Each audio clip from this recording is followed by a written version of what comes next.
Now this one is 12 by 16, and I've used some different tools to dig into the molding paste whenever that was wet so I could get some nice texture on there. Oops, look at that mistake. I'll fix that later.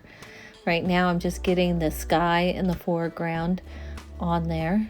I like to have a nice smooth transition between the two colors of the sky and the foreground, and these colors work beautiful together. The top is like a periwinkle that has been toned down with some white, and the bottom is a violet. Just like the one that's titled Blessed, I wanted some spindly vines, so I'm going in here with my paint, and there's violet in that tube too. And I'm just starting to create the vines, and a little bit later I'll put the leaves on there. I'll put a card in here so you can see that the other one that's called Blessed.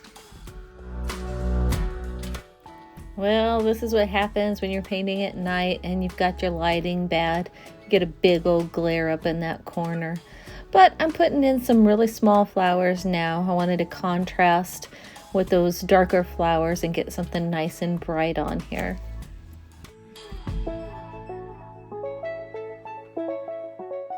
Let's get in close here and see some of these.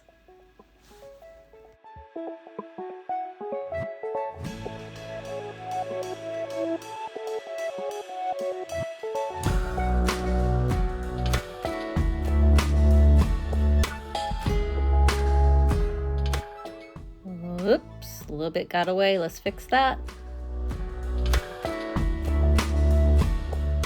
Normally my smaller flowers only have 3 petals, but I wanted to change things up. We gotta have some differences in all of these pictures.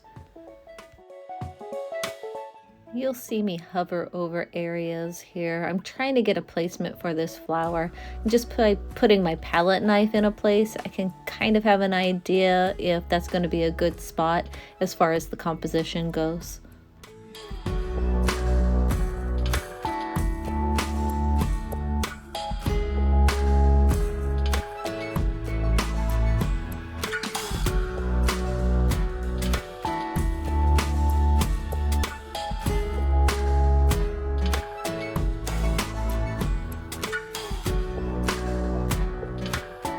Tend to start with the darkest flowers and then go lighter and lighter as I go, because the darker flowers I feel like should be in the back and the lighter flowers should be in the front, if that makes sense.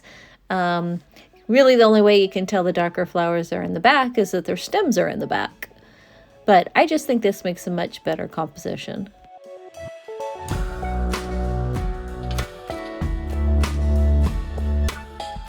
Now for the leaves I promise on those spindly stems. Let's take a look and watch and listen to some music.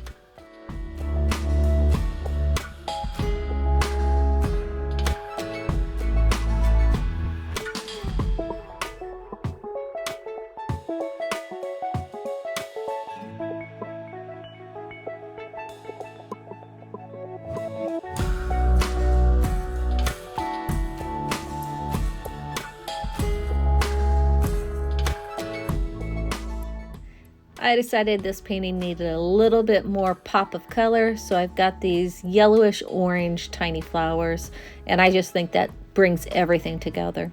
I often will consult my color wheel to see what else I think I might need in there.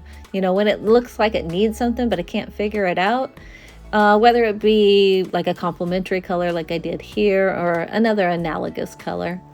Now I'm getting in some of the details. We're just getting to the final stages of this painting.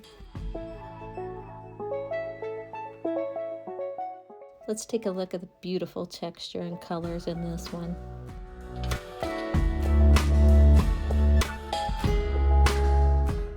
It's one of those paintings that you can look at over and over and find something new that you never noticed before.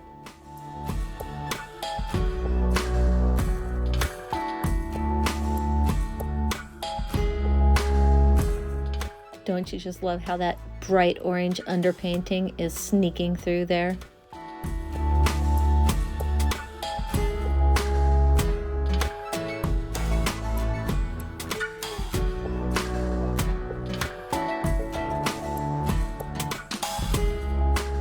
This time I'm going to ask you to just do one thing. Subscribe to this channel. I'm trying to get those numbers up. If you're in the area, come see me at one of these galleries.